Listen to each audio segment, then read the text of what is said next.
Oh my goodness. Let's do this. Coming down in three, two, I love one. talking to you. I love talking to you too. You Always are been what enjoyable. I call you my carnival queen because A, you've been in this, like not just behind the scenes, you have been in the scenes as well. So if there's anybody to speak to about this, I'm so glad you and I are talking, especially because I want folks to know this on Rudy Blair Entertainment Media, RudyBlairMedia.com. This is the extremely busy time for you. Somehow, some way, towards the last minute, you were able to fit me in. So I am so grateful to you for this. Because it's you. You're a legend.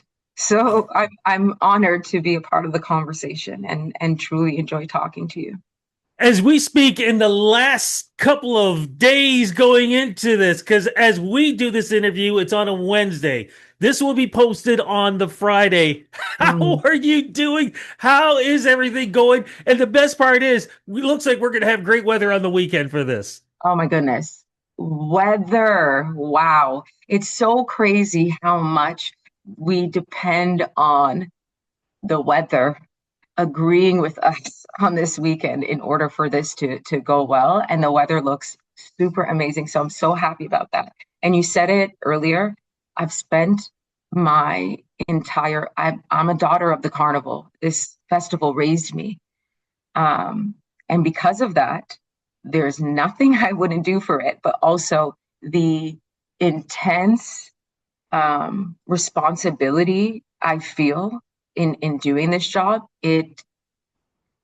I'm pretty much a living, breathing ball of anxiety all the time, you know? And it's just because I want it to be everything that the community wants it to be, that, you know, the city, the province, the country wants it to be. But, you know, I have so many personal stories inside of it and moments for myself and that I've seen of other people. And I know how important those pieces were to my life. So it's my duty and honor to make sure that I do what needs to be done for other people to have that too. Yeah, well, no, we feel the same way. It's funny. A couple of days ago, when I was telling my mom that this interview was coming, we were talking about because she remembers the first one and Mm. she remembers being there and she remembers why we had it.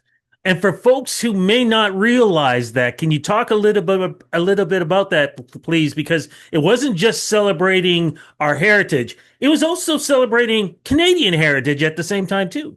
I love that. You know, one of the things I've been telling everybody is how much this is such a uniquely Canadian experience. It's being in one of the most diverse cities in the world.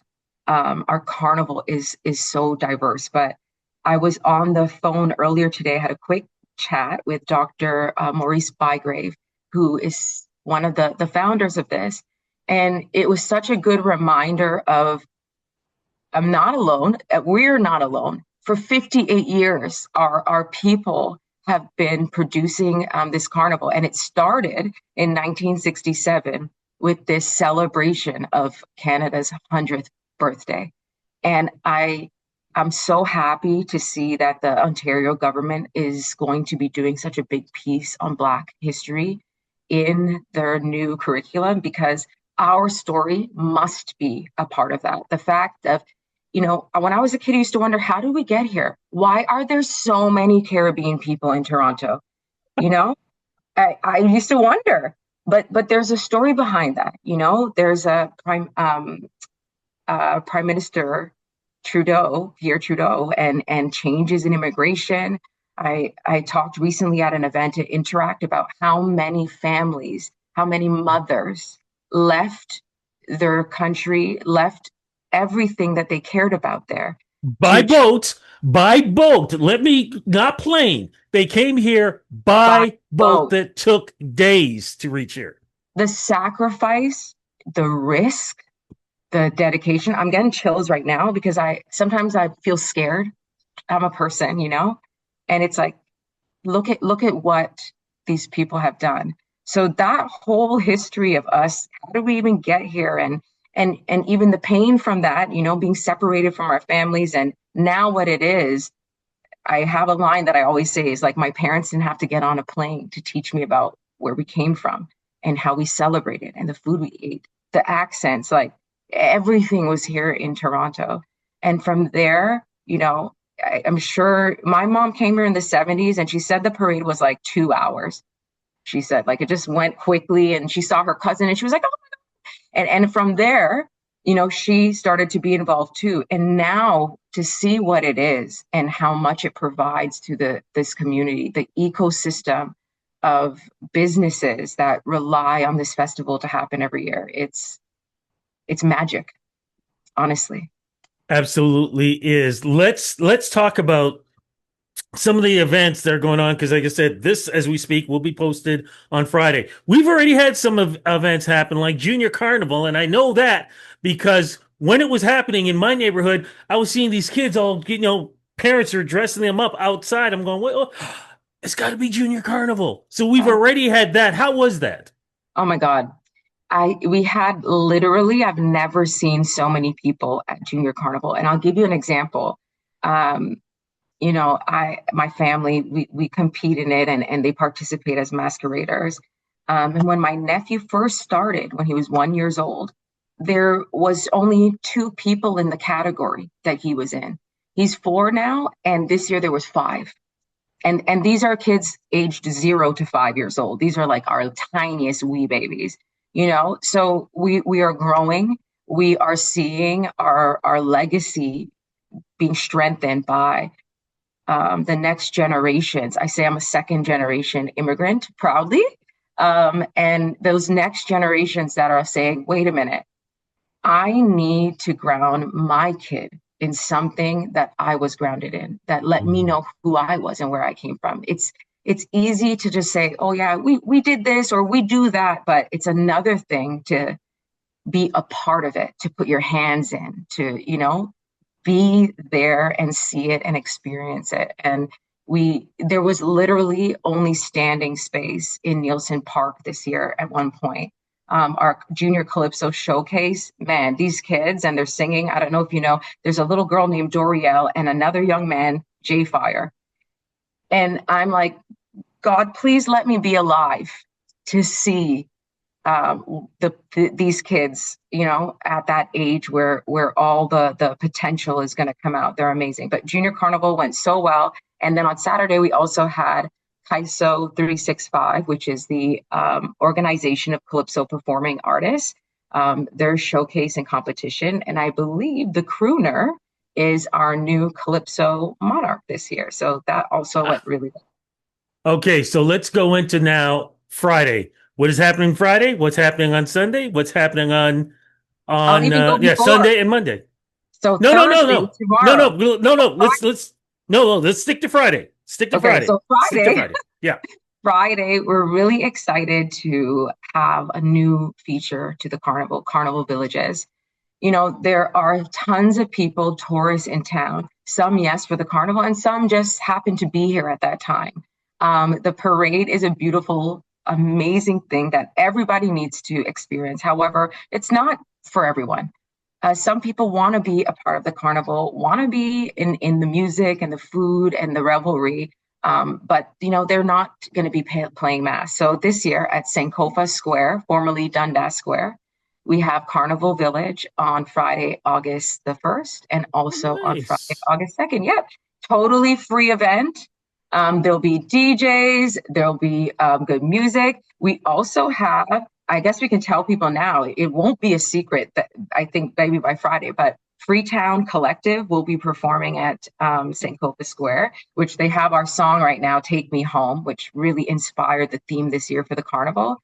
And we also will be having DJ Anna and Ultra Simo from Miami. They'll be playing there along with Dr. J. So if you're not at Sankofa Square Friday afternoon, you're doing something wrong, or you're working, which that's also equally okay.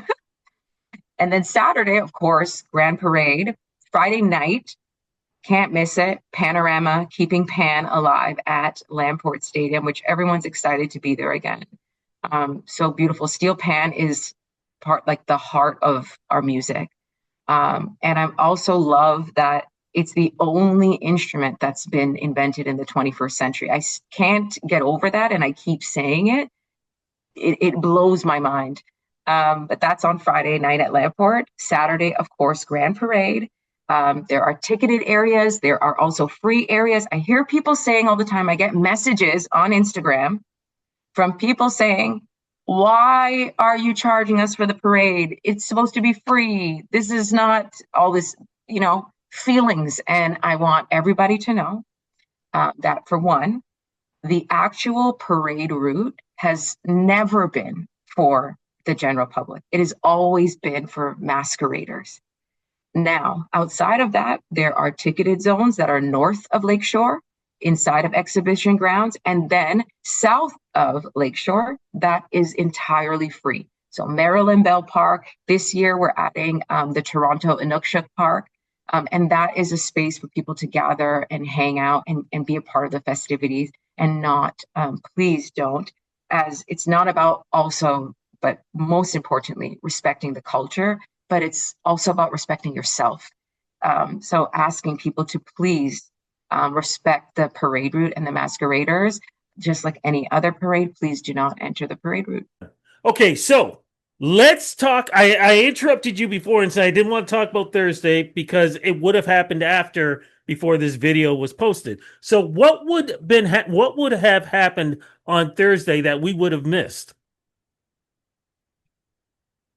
My favorite and the best night of the carnival, the King and Queen Showcase. Of course. You know, these massive towering costumes, the craftsmanship, the excellence, the skilled hands in labor. And even I was talking to a representative at the Ontario Science Centre, Vishnu.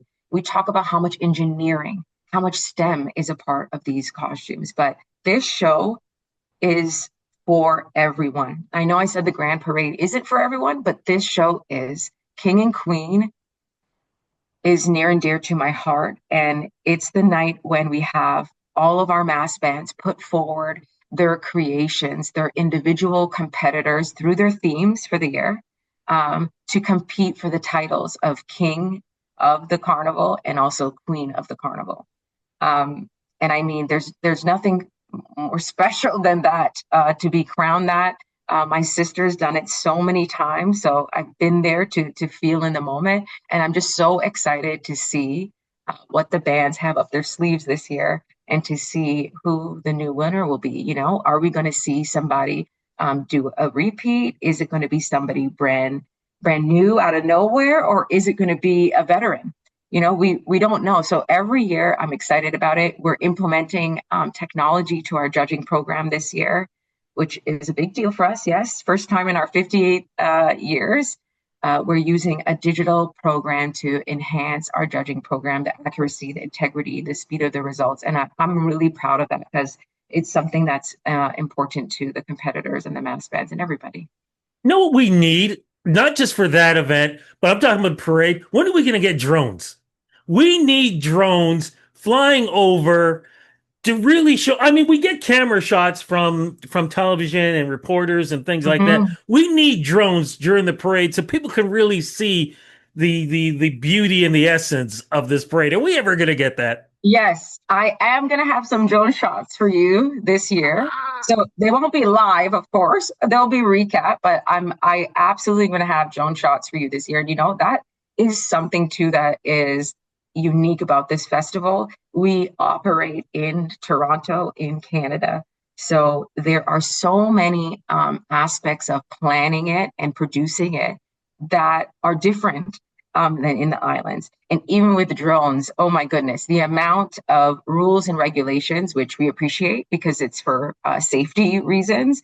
But we have to make sure that we're doing things, by the book, Yes. and in a way so that this festival can continue to survive for years to come. I know there's tons of people who do put drones up, doing their own thing, but us at the Festival Management Committee, we will have some drone shots this year for the first time. I cannot wait for this. Congratulations to you and everybody putting this together. I know it is an effort from every year. As soon as it's over, it's back again. So please thank everybody. And Toronto, Canada, North America loves all of you for doing this. Thank you so much. Thanks, Rudy. Always a pleasure.